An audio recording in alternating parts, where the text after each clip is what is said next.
얄타회담에서 논의된 이제 신탁 통치 대상에 한국에 포함될 것인지 이러한 공식적인 합의가 없었습니다.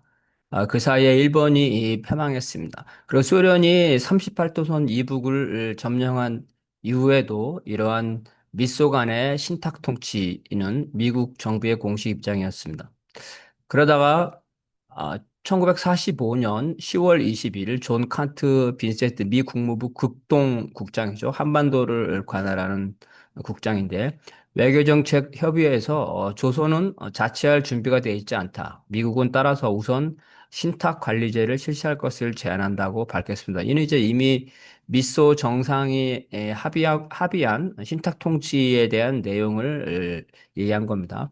그런데 국내 매일신보 등이 10월 23일 일자로 샌프란시스코라는 그 방송이죠. 그 방송을 인용하면서 이 극동국장의 신탁통치 이 발언을 보도했습니다. 이 샌프란시스코 방송은 유령 방송인데요. 한국과 관련된 소식이 이 샌프란시스코 발로에서 인용되는 경우가 많았습니다.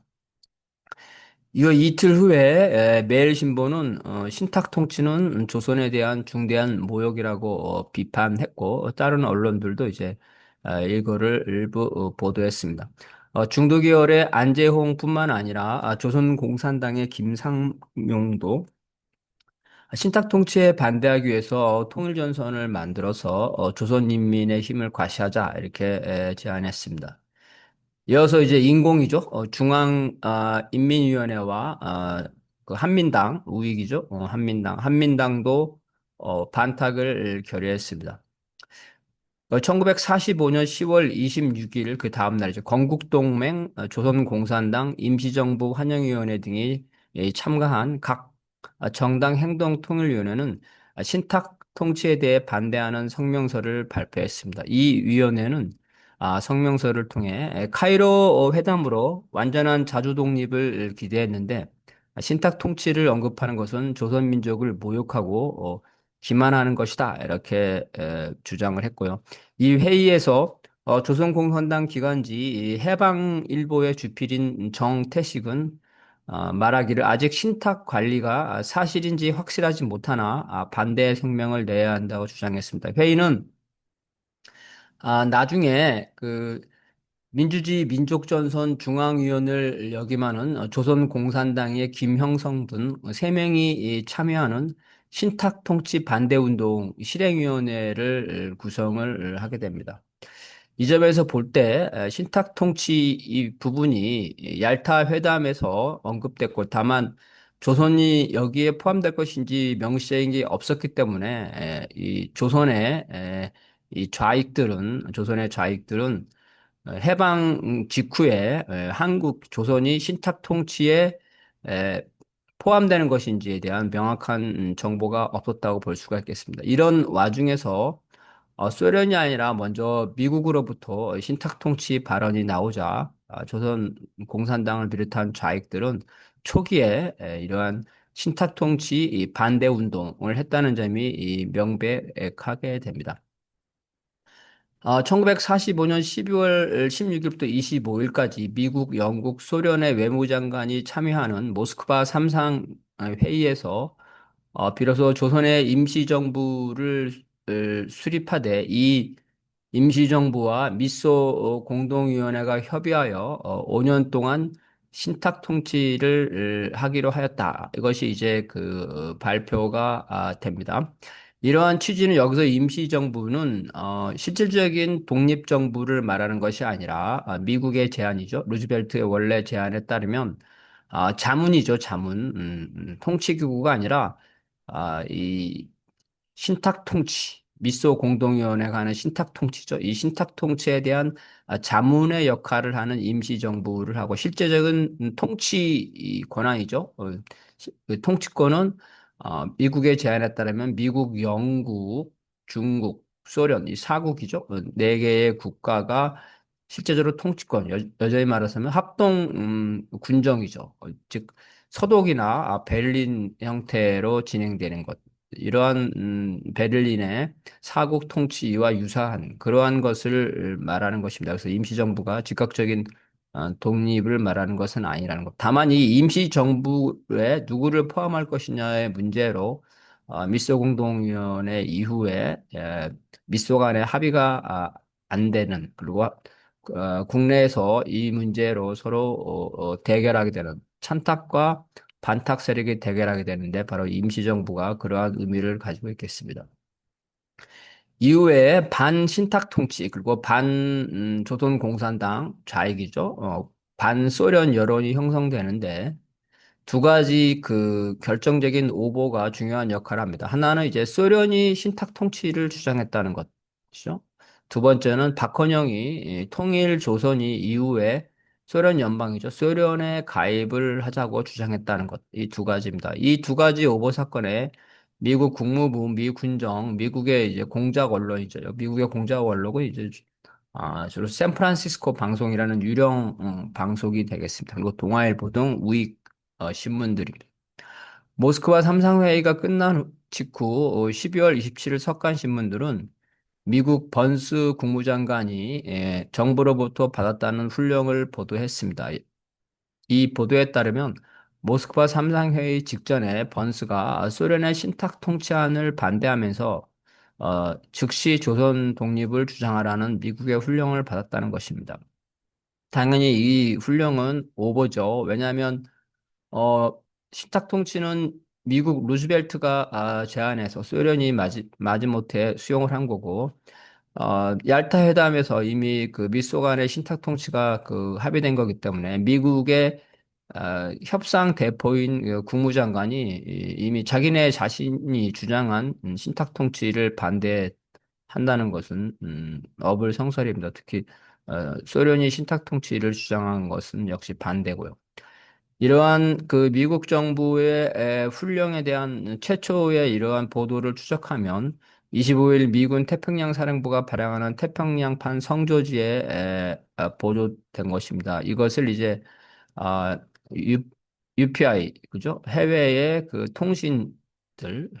통신들이 보도를 했고 이것을 미 군정의 관제 언론사인 합통통신이 전제한 것이고 석간 신문들은 이거를 합동통신을 인용해서 보도했습니다. 여기서 이제 이러한 합동통신이죠. 우리가 쉽게 생각하면 옛날에 연합통신이라고 생각하면 될 것 같아요. 관제 언론이었습니다. 1945년 9월 국제통신이 만들어졌는데 미 군정이 11월 1일 이러한 국제통신의 운영진을 강제로 해직시킨 후 제24군단의 대장인 글래스를 사장으로 강제로 취임시킵니다. 그리고 이어서 1945년 12월에 미군정은 국제통신과 연합통신을 합병을 해서 그러한 전국의 신문사 방송국을 회원으로 하는 조합조의 합동통신사를 발족을 합니다. 이 바로 합동통신사죠. 그러니까 과거의 어떤 우리 연합통신의 형태였다고 보시면 되겠습니다. 바로 이 통신사가 바로 이제 그 샌프란시스코 방송을 나온 것들이죠. 이러한 출처 불명의 내용을 합동통신사에서 받아가지고 그 합동통신사의 내용을 우익의 신문들이 보도하는 이러한 방식으로 진행됐고 여기 배후에는 이제 나중에 나오겠지만 미 군정이나 국무부가 개입돼 있습니다. 동아일보는 합동통신의 보도를 근거로 해서 소련은 신탁 통치 주장, 미국은 즉시 독립 주장, 소련의 구실은 38선 분할 점령이라는 제목으로 일면 머리 기사를 실었고 조선일보 역시 이 조선의 자주 독립은 어디로 독립론, 신탁론 대립, 미국은 즉시 독립을 주장이라는 기사를 실었습니다. 이 기사 이후에 반소련, 반조선 공산당, 반신탁 운동이 거세졌습니다. 이 당시에 언론은 미군정에 의해서 모두 다 언론 통제를 받고 있었습니다. 그래서 미군정은 이러한 신탁 통치가 미국의 제안에 따른 거고, 그리고 미소 간의 합의였다는 걸 이미 알고 있었는데, 이러한 언론사의 보도에 대해서 방치, 예, 조장을 했다는 거죠. 동아일보는 28일자 일면 전부를 신탁 통치에 대한 반대 여론으로 채웠습니다. 임시정부는 12월 28일 신탁통치 반대 국민 총동원위원회죠. 이를 결성했고 이승만도 당연히 이제 반탁 운동에 나섰습니다. 김구와 이승만은 모두 공통점인 게 여론을 앞세워서 미 군정으로부터 권력을 이양받으려 했습니다. 다만 김구는 이제 통일정부를 염두에 두고 있고 이승만은 이제 그 반공 친미 이 단독 정부를 염두에 두고 있었습니다. 이런 신탁 통치 논란이 가중되는 가운데 29일 미 군정청에서 모스크바 삼상회의의 결정문을 발표합니다. 이 결정문에 따르면 한국의 민주주의 임시정부를 수립하되 최장 5년간 신탁 통치를 하고 미국과 소련 대표로 구성되는 공동회의가 임시정부와의 협의를 거쳐 구체적으로 확장한다. 이렇게 되어 있습니다. 다시 말을 정리하면 미국과 소련이 신탁 통치의 주체죠. 통치권을 5년 동안 갖되 이러한 것을 자문하기 위해서 한국인으로 된 임시정부죠. 임시정부. 실제 통치권이 없는 임시정부를 구성한다는 겁니다. 그 임시정부를 어떻게 구성할 것이는 추후에 논의한다는 거죠. 외상회의의 내용이 공개된 이후에 김구, 이승만, 좌익들 모두 그 반탁 운동의 주도권을 놓고 경쟁했습니다. 그러니까 좌익도 바로 이제 그 미스 이러한 모스크바 삼상회의 결정이 나온 직후죠. 직후에는 반탁했다는 거죠. 그래서 모든 세력들이 당연히 이제 반신탁 통치, 조선 독립을 주장을 했다는 겁니다. 12월 30일 조선공산당 인민당 서울시 인민위원회 어, 인민공화국이죠. 여운형 계열, 경기도 인민회 등 23개의 좌익단체들이 반파쇼 공동투쟁위원회 위원장 홍명예를 결성하면서 이 위원회 이름으로 신탁 통치안 반대 요구 성명을 냈고 또한 국민 대표대회 반대 성명을 발표했습니다. 여기서 이제 이게 반파쇼니까 두 가지죠. 하나는 신탁 통치를 반대하고 파쇼, 우익을 반대하는데 여기서 말하는 우익은 바로 김구와 이승만이 되겠습니다. 그래서 김구와 이승만이죠. 김구와 이승만이 이제 우익이죠. 우익 정부 구성을 위해서 국민 대표 대회를 결성을 했는데 바로 이 국민 대표 대회 우익 정부 결성에 반대하는 내용이라고 볼 수가 있겠습니다. 이 위원회 성명서는 신탁 통치에 반대를 했는데 그 근거로 신탁 통치의 필요성을 주장한 미국 국무부 극동국장 빈센트를 비난했습니다. 다시 말해서 이 좌익의 성명서는 신탁 통치가 미국이 주장하고 그리고 그러한 신탁 통치를 반대한다. 이러한 논조였습니다. 다시 말해서 어, 미소 간의 합의 사항이라는 것. 그리고 소련도 이 당시에는 신탁 통치를 동의하고 있었다는 점. 이 부분에 대해서 명확한 정보가 없이 미국발 신탁 통치에 반대하는 이러한 입장을 취한 겁니다.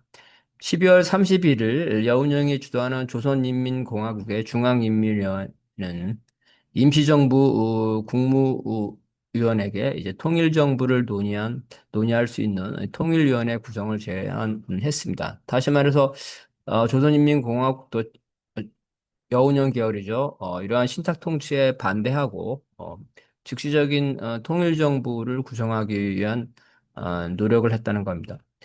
중앙인민위원회 인공이죠. 여운형 계열 임시정부와 조선인민공화국을 동시에 해체하고 좌우 합작의 단일 정부를 제시하고 1946년 1월 2일 오전 10시까지 대답을 요구했습니다. 그러니까 이 당시에 그러니까 12월 30일 1945년 12월 30일 당시에 아, 그 정부죠. 통일국가를 위한 정부입니다. 이 정부가 특히 남한의 경우에는 이제 김구죠.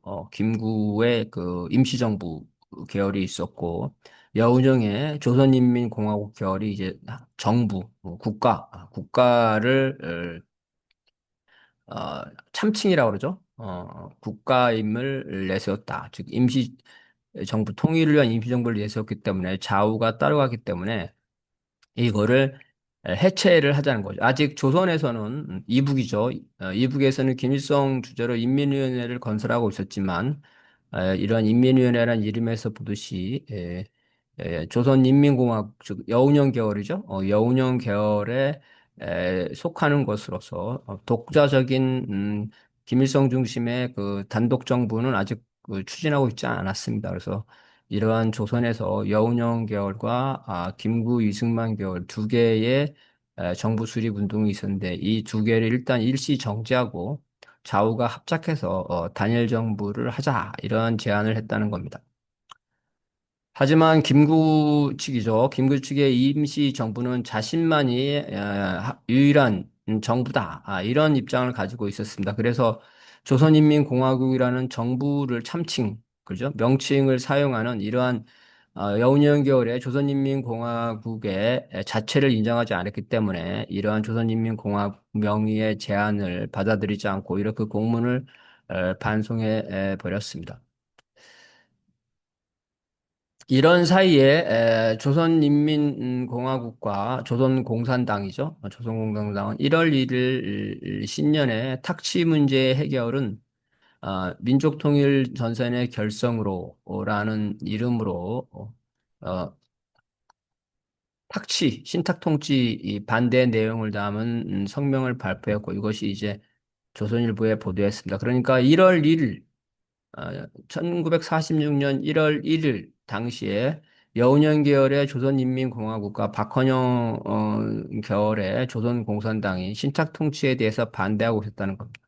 그런데 바로 이때부터 이러한 이 신탁 통치에 대한 조선공산당과 인민공화국 등 좌익들의 입장이 갑자기 변경이 됩니다. 그 변경 과정을 한번 보게 되면은 조선공산당의 그 비서죠. 박헌영은 1945년 12월 28일, 어, 모스크바 삼상회의가 끝난 직후죠.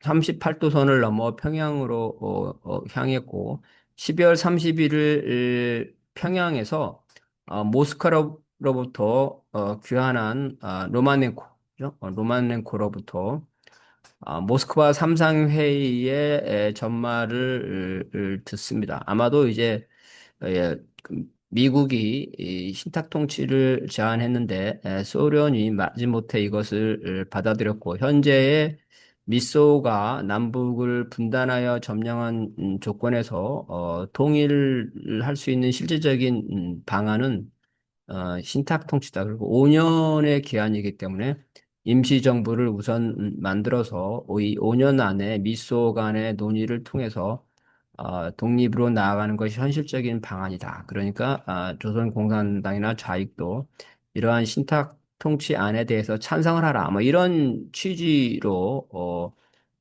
사실상 이 당시에 이제 그 소련이 조선공산당을 지도했기 때문에 지시를 받았다고 볼 수가 있겠습니다. 그래서 12월 31일 이북이죠.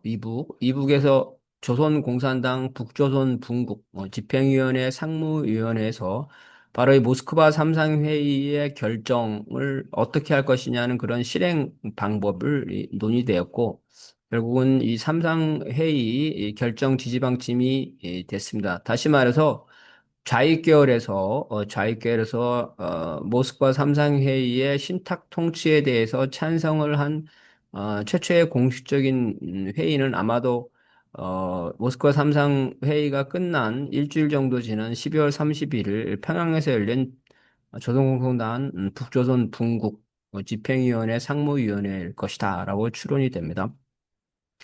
그래서 박헌영은 즉시 바로 1월 2일이죠. 1월 2일 날 서울로 귀환해서 조선공산당 중앙위원회를 소집했고 이 자리에서 일부 중앙위원들이 기존의 입장대로 신탁통치 반대를 했지만 신탁통치 찬성으로 결정을 했다. 이렇게 이제 이건 중요한 부분인데 어떤 김남식의 남노당 연구죠. 이러한 연구에 따르면 이렇게 돼 있다는 겁니다. 이 부분이 실질적으로 맞다고 볼 수가 있겠죠. 그러니까 박헌영이 평양에 가서 평양에 가서 소련이죠. 소련의 담당자로부터 어, 그 북의 실질적인 책임자인 담당자로부터 모스크바 삼상 회의의 내용을 듣고 신탁 통치를 찬성하게 됨으로써 이 조선공산당이나 좌익들이 이때부터 입장을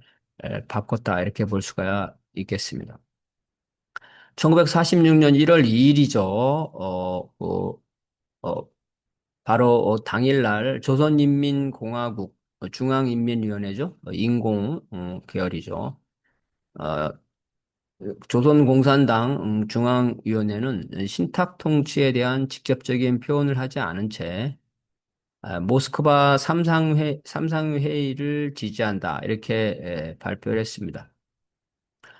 그러니까 이 신탁 통치를 지지한다는 말은 차마 못한 거죠. 왜냐하면 기존에 찬탁 여론이 있으니까. 그래서 모스크바 삼상회의 결정을 지지한다고 이렇게 우회적으로 발표를 했고, 원래 반파쇼 공동투쟁위원회는 1월 3일 민족통일 자주독립 촉성 시민대회죠. 이 시민대회를 신탁 통치에 반대하는 내용으로 하기로 했는데, 모스크바 삼상회의의 결정을 지지하는 행사로 전환해서 진행이 되게 됩니다. 입장을 갑자기 바꾸게 된 거죠. 당연히 그 밑에서는 이러한 입장 변화에 대해서 혼란을 느꼈을 겁니다. 조선공산당 등 좌익은 신탁 통치에 대한 미소 합의를 구체적으로 알지 못한 상황에서 미국 쪽에서 신탁 통치안이 흘러나오자 이거를 반탁 운동으로 가담을 했다는 거죠. 하지만 모스크바 삼상 회의 이후에 구체적인 미소 합의를 접하고 소련의 설명을 들은 후에 미소에 의한 남북 지배라는 그 조건에서 빠른 신뢰의 통일 국가를 건설하는 고유식책이라는 점에서 어, 찬탁으로 돌아선 것이라고 볼 수가 있겠습니다. 이러한 상황에서 이제 신탁통치 반대 여론이 거세게 들고라면서 여기에 대해서 신탁통치 찬성으로 돌아선 조선공산당이나 좌익에 대해서 반감이 일어나게 되고 또 소련이 신탁통치를 주장했다는 이러한 잘못된 여론에 따라서 신탁통치 반대 운동은 반조선공산당, 반좌익운동, 그리고 반소련운동이 됩니다. 당연히 소련이 당황을 했고 소련이 이에 대해서 항의를 합니다. 이에 대해서 이제 빈센트는 1월 16일 극동국장이죠. 국무부 조선 임시정부가 통일적인 통치와 치안의 능력을 보여줄 때 신탁 통치를 실현하지 않겠다는 것이 연합 3국의 공통된 의견이라고 해명을 합니다. 하지만 이날 동아일보는 소련이 이 조선을 속국으로 만들려고 한다는 기존의 입장대로 소련이 신탁 통치의 주동자인 것처럼 보도를 했고 동아일보는 소련이 이 신탁 통치를 제안하였다는 허위 보도로 이러한 그 반탁, 반공, 반소 여론에 불을 지피게 되는 것입니다. 1946년 1월 5일 여기서 박헌영이 내외신 기자회견을 했는데 여기서 또다시 반공산당의 여론이 나오는 왜곡 보도가 나오게 됩니다. 이 내외신 기자회견에 뉴욕타임즈의 존 스톤 기자가 참석을 했고 이 존 스톤 기자가 두 가지 이 질문을 했고 이러한 것에 대해서 영어로 진행됐고 박헌영이 영어로 답변을 했습니다. 여기서 이제 영어로 진행됐다는 측면에 있어서는 쌍방 간의 소통에 문제가 있었다. 이런 이제 하나의 그 변수도 고려를 해야 된다는 거죠. 첫 번째 질문은 이제 소련이 단독으로 신탁 통치를 할 수 있냐는 이런 질문, 의도성 질문을 한 거죠. 그 가능성에 대해서 박헌영이 소극적으로 인정했다는 거죠. 만약에 뭐 소련이 단독으로 신탁 통치를 할 경우에는 어떤 입장이냐, 뭐 이런 식의 질문을 했겠죠. 그 다음에 통일조선의 소련 연방 가입 질문이죠.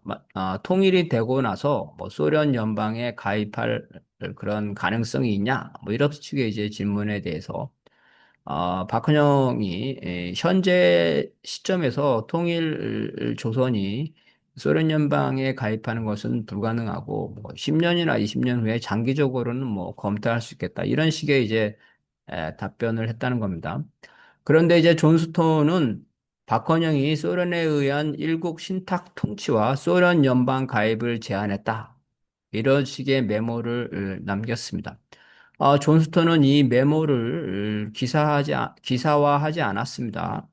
미 군정이 그 당시에 모든 보도를 통제했고, 이러한 외신 보도를 본국에 본사로 보내는 송신하는 것, 이런 것까지도 통제를 했는데, 이 메모 기사 초안은 뉴욕타임스 본사로 송신이 허용되지 않았습니다. 그런데 하지 중장이죠. 미 군정의 그 하지 이 중장이 이 참모 회의에서 이러한 그 정보 참모죠. 언론 담당 정보 참모가 이 존스턴의 메모, 이 메모를 이제 보고를 했겠죠. 이 부분에 대해서 하지 중장이 매우 중요한 메모인데 이 메모가 언론에 보도되지 않았고 대중의 그이 주목을 받지 못하고 있다고 언급했다는 겁니다.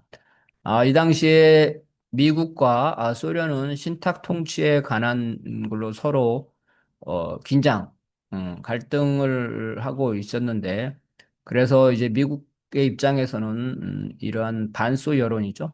소련에 불리한 그러한 여론 형성이 중요했는데, 바로 소련에 대한 불리한 여론이 형성되는데 중요한 역할을 할 수 있는 이러한 존 스톤의 메모가 기사화가 되지 않았다는 점을 주장한 겁니다.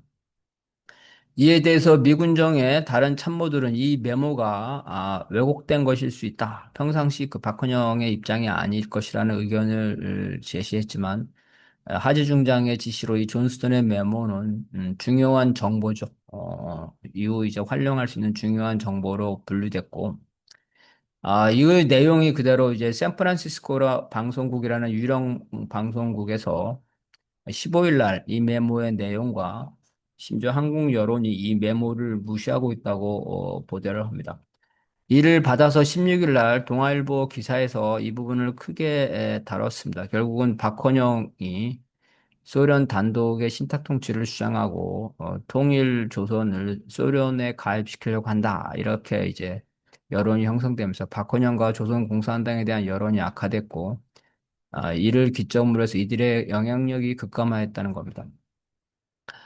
그 전에 해방 직후에 여론을 보게 되면은 해방 직후의 여론을 보게 되면은 1917년 러시아 혁명이죠. 그 러시아 이 혁명과 중국과 그 소련이죠. 중국과 소련에서의 공산당에서의 그 조선 독립이나 반일 투쟁이죠. 반일 일본과의 전쟁 이러한 영향 그리고 자본주의라는 걸 일본이죠. 일본을 통해서만 자본주의를 겪었기 때문에 이 당시에 여론조사에서는 자본주의, 향후 통일이 이 자본주의 국가가 아니라 사회민주주의나 사회주의, 특히 사회주의, 이 사회주의 국가가 돼야 된다. 그래서 일본 반대가 이 사회주의 찬성으로 반영되면서 이 좌익들의 영향력이 상당했는데 바로 좌익들이 이 신탁 통치에 찬성했다. 소련의 앞잡이다. 이런 여론이 형성되면서 이들의 영향력이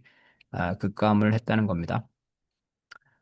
조선 공산당은 성명을 통해서 이 존스턴 발 기사의 왜곡에 대해서 항의했고 미 군정에 존스턴의 추방을 요청했지만 미 군정은 이를 수용하지 않았습니다. 박헌영도 적극적인 해명에 나섰지만 이미 그 악화된 여론을 되돌릴 수 없었고 당연히 우익 신문들이 박헌영의 해명을 제대로 다루지도 않았습니다. 샌프란시스코 방송은 앞서 말한 대로 1940년 10월 미 국무부 국동장 빈세트의 신탁 통치 관련 발언을 보도하기로 했는데 해방 전국에서 출처가 의심스러운 외신 기사는 이 대부분 샌프란시스코 발이었다고 합니다. 소련 정부는 미군정의 통제 아래 진행되는 이러한 반소 반탁 여론 공작이죠. 이거에 대해서 우려하기 시작했고 여기에 대해 반발하면서 소련 관영 타스 통신이 1월 22일 미 군정이 남한 언론의 반소 선전을 허용하고 있으며 모스크바 삼상회의 결정에 대한 반대를 선동하고 있다고 보도를 합니다. 1월 23일 스탈린은 소련에 주재하고 있는 미국 도사 헤리만과의 만남에서 아, 남한이죠. 남한에 있는 소련 대표부가 모스크바 본국으로 보낸 전문을 읽어줍니다. 그 내용은 미국이 신탁 통치에 반대하고 소련만이 굳이 신탁 통치를 고집한다는 내용의 기사들이 한국 신문에 보도되고 있는데 바로 이제 미 군정이 이를 방치 조장하고 있다는 겁니다. 그러면서 스탈린은 그 당시에 러치 군정 장관이죠. 하지 중장 밑에서 군정을 담당하는 이러한 총독이라고 볼 수 있겠죠. 이 바로 러치가 혼란의 장본이라고 주장을 했습니다. 러치는 이제 반소련, 반공산당 성향이 강하고 그렇기 때문에 우익에게 남한에 대한 모든 책임을 맡겨야 된다고 이런 주장을 하고 있었습니다. 그리고 실제로 이승만이나 한민당, 김성수죠, 우파들과 매우 가까웠다는 거죠. 24일 소련 관영 타스 통신이 이어서 삼상 회의에서 신탁 통치의 제안자는 원래 미국이었다. 이렇게 사실을 공개하고 스탈린과의 면담 내용이죠. 아까 말한 미국 대사와 스탈린과의 면담. 스탈린이 잘못된 사실을 바로잡았다는 거죠. 이거를 보도했고 타스 통신은 미국 측 제안이 신탁 통치가 실시되기 전에 먼저 남북 조선인이 참여하는 행정기구를 양군 사령부가 설치하되 이 행정기구는 임시정부죠. 실질적인 정부가 아니라 자문기구를 하자는 게 미국의 입장이었고 미국은 심지어 민주주의적인 조선 임시정부 수립의 시급성이죠. 그 시급성을 인정하지 않았다. 원래 루즈벨트는 신탁 통치를 최대 40년이라고 주장했다는 거예요. 그리고 미소 공동위원회 직전에 이런 모스크바 삼상 회의에서도 미국은 여전히 4대 강국이죠. 미국, 소련, 그다음에 중국, 그죠? 어, 이러한 4대 강국에 의한 신탁 통치를 실시하되 아, 원래 루즈벨트가 이제 그 40년을 얘기했는데 그 10년 정도까지 연장할 수 있다고 주장했다는 점을 보도했다는 겁니다. 하지만 동아일보는 26일 날 근거 없는 타스 통신 보도라고 비난했습니다. 하지만 27일 미 국무부는 타스 통신 보도가 맞다고 확인했습니다. 이미 스탈린까지 나서서 항의하는 마당에 외교 문제로 비화될 수 있었기 때문에 어쩔 수 없이 물러선 겁니다. 메가더 장군은 처음에는 이 타스 통신의 보도를 부인했지만 스탈린까지 나서서 외교 문제로 비화되자 이러한 소련이죠. 소련 타스 통신의 입장을 비판한 것을 자신의 공식 입장이 아니라고 물러서게 됩니다. 미국 정부는 이러한 스탈린의 반발 이후 타스 통신의 보도에 대해서 침묵으로 일관을 했습니다. 이러한 타스 통신의 보도로 미국은 심각한 정치적, 도덕적인, 외교적 신뢰를 상실했지만 이미 이 여론은 이제 반공, 반소 여론이었고 이거를 뒤집을 수는 없었습니다. 미군정의 태도로 인해서 반소 반탁 운동이 확대되자 하지는 1월 28일 메가더에게 이러한 혼선에 대한 책임을 지고 자기가 물러나면 상황을 바로잡을 수 있겠다. 기꺼이 희생양이 되겠다는 전문을 보냈다고 합니다. 하지 전문에 대해를 미 국무부가 인지하고 나서 미 국무부는 하지는 삼상회의에 임하는 미국의 입장을 사전에 숙지하고 있었다. 그러니까 하지가 몰라서 실수를 한 게 아니다. 이런 취지로 하지의 태도를 문제 삼았다는 것입니다. 여기에서 이제 그 미 국무부와 미 군정, 하지죠. 이러한 입장 차이가 있었는지가 의문으로 남고 있습니다. 다시 말해서 미 국무부는 미소 합의에 따라서 이러한 신탁 통치죠. 신탁 통치를 추진하고 하려고 했으나 미 군정이죠. 미 군정. 특히 아까 말한 러치 이 군정 장관은 우익적 태도로 인해서 이러한 소련과 같이 하는 신탁 통치에 반대하면서 남한 내에 독자적인 단독 정부, 이승만이죠. 특히 이승만을 앞세워서 남한 내에 독자적인 친미 정부를 수립하려 한 것이 아니냐. 즉 미군정의 입장과 미 국무부의 입장이 다른 것이 아니냐. 이러한 의문이죠. 이러한 의문들이 제기도 했습니다. 어쨌든 결론적으로 가게 되면 미국은 남한에서의 단독 정부를 원했고 그 흐름이 바로 우익들의 이러한 그 반신탁 통치 운동이었다는 겁니다. 시작점이 그렇다는 거죠. 신탁 통치에 대한 반대가 거세지자 미국은 내심 공산주의 세력을 배제하고 이남에 친미 반공 국가를 수립하고자 한 것입니다. 미국은 신탁 통치 구상에 대한 책임을 소련에게 넘기고 신탁 통치 협상에 소극적으로 임했습니다. 미국 입장에선 신탁 통치안에 따를 땐 좌익도 합법적으로 박헌영을 포함한 거죠. 조선공단, 공산당, 새로운 통일국가의 정부에 참여하지만 미소가 분할한 남북에 각각 정부가 들어설 경우에는 북은 뭐 공산당이 집권을 하더라지만 최소한 이남에서는 좌익을 배제하고 이승만을 내세워서 친미 정부를 세울 수 있었다는 겁니다.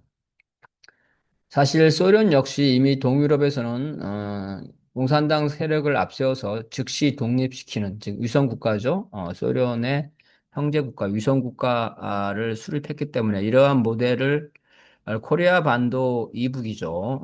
여기서 김일성을 내세워서 실질적으로 준비를 하고 있었기 때문에 어차피 소련은 처음부터 신탁 통치에 반대했었죠. 그래서 코리아 반도 전체에 대한 신탁에 대해서 소련 역시도 미국에 끌려다니면서 소극적인 태도를 취했다는 겁니다. 결국은 미국과 소련의 속내는 남북에서 단독 정부를 수립하는 것이었다는 거죠. 미군정은 반탁 운동이 거세지자 이러한 이남 상황에 대한 통제권이 약화되는 것에 반발했고 특히 미 국무부와 미 군정이 서로 혼선을 갖는 부분 이러한 부분이 이 지적이 되면서 부담감을 느낍니다. 그래서 미군정은 신탁을 둘러싼 혼란의 책임을 소련과 조선공산당에게 떠넘기기로 하였고 그래서 미 군정과 나중에는 국무부 역시 한국의 신탁 통치를 강요한 것이 소련이라는 믿음을 한국인 사이에 조성하려고 노력했다가 이런 스탈린이 직접적인 반발을 하게 된 겁니다.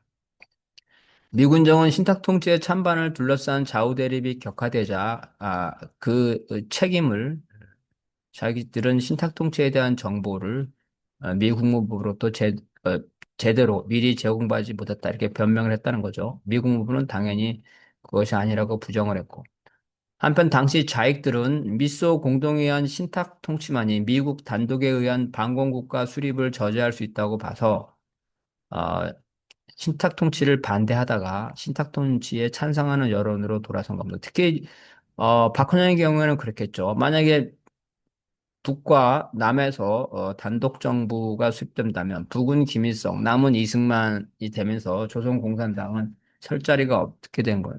됩니다. 이에 비해서 미소 공동위원 신탁 통치안이 구성되고 임시정부가 신탁 통치 전에 수립된다면 당연히 남한에서 박헌영인 좌익을 대표해서 바로 이 임시정부에 들어갈 수 있었기 때문에 조선공산당의 입장에서는 신탁 통치가 유리한 것입니다. 이런 배경으로 인해서 반탁은 반소 반공이고 찬탁은 친소 농공이라는 구도가 형성되었습니다. 해방 직후 여론조사에 따르면 사회주의와 자익에 대한 지지가 높았는데 소련이 강요하는 신탁에 반대한다는 반탁 운동으로 우익이 급성장하고 자익은 오히려 위축이 됩니다. 트루만 독트린이 발표된 이후에 트루만 독트린이 이제 소련을 봉쇄한다는 거죠. 반소, 소련과 대결하는 이러한 미국의 정책이죠. 3월에 발표됐습니다. 두 달 후에 5월에 2차 미소 공동위원회가 개최됐으나 사실상 적대 관계로 전환된 미소죠. 글로벌 차원, 세계적 차원에서 그리스나 뭐 그죠? 이미 그리스에서 이러한 미소 대결이 진행되기 시작합니다. 코리아 반도 문제를 서로 협력해서 풀 의사가 부족했습니다. 냉전이 격화되는 조건에서 미소가 미소가 협력하는 이상주의적 신탁 통치를 실제로 시행하게 되면은 미소는 코리아 반도 전체에 대한 지배권을 놓고 신탁 통치 틀에서 대결해야 되는 상황이 되는 겁니다. 그래서 신탁 통치가 됐다면 그 남과 북을 하나로 묶어서 신탁 통치가 됐다면 그 임시 정부에 이제 자유과 우익이 들어가 있을 거고 그런 조건에서 남한에서는 이제 미국 중심의 미군 중심의 우익, 북에서는 이제 소련이나 김일성 중심 좌익이 되면서 결국은 한반도 전체에 대한 이러한 갈등이죠. 그렇죠? 그래서 단독 정부, 남북의 단독 정부에서도 이제 그 한국 전쟁이 벌어졌는데 이러한 신탁 통치 내에서는 바로 임시정부를 둘러싼 주도권을 둘러싼 좌익의 대결이 불가피했기 때문에 결국은 미소는 자기들에게 유리한 상황에서 남북 단독 정부로 나아가게 된다는 겁니다. 미소는 이러한 불확실성과 위험보다는 남북 각각에서 단독 정부를 수립하는 확실한 경로를 선택하고자 했습니다. 결국은 미소는 각각 남북에서 위성 국가를 수립하는 현실적인 안으로 기울어지게 됩니다. 이에 따라서 남에서는 좌익이 미군정에 의해서 척결됐고 북에서는 우익이 척결된 후에 각각의 단독 정부가 수립되게 됩니다. 형식적으로는 모스크바 삼상회의의 결정이 미소 공동위원회에서 서로 미소 간에 그 합의가 안 되고 그 합의가 안 되는 이유는 임시정부 안에 누구를 포함시킬 것인가 특히 이 반탁 운동을 한 이승만과 김구를 포함시킬 것인가에 대한 이러한 합의가 안 되면서 미소 공동위원회가 실패하게 되면서 남북의 각각의 단독 정부로 갔지만 미국과 소련의 내심은 결국은 냉전의 시작으로 미소가 협력하는 신탁 통치는 불가능하고 남북의 단독 정부가 불가피하다는 이러한 내심이 있었고 그 내심대로 미소 간의 이러한 음, 신탁 통치하는 실패하고 단독 정부가 됐다는 것이 어떤 사실적인 평가라고 볼 수가 있겠습니다.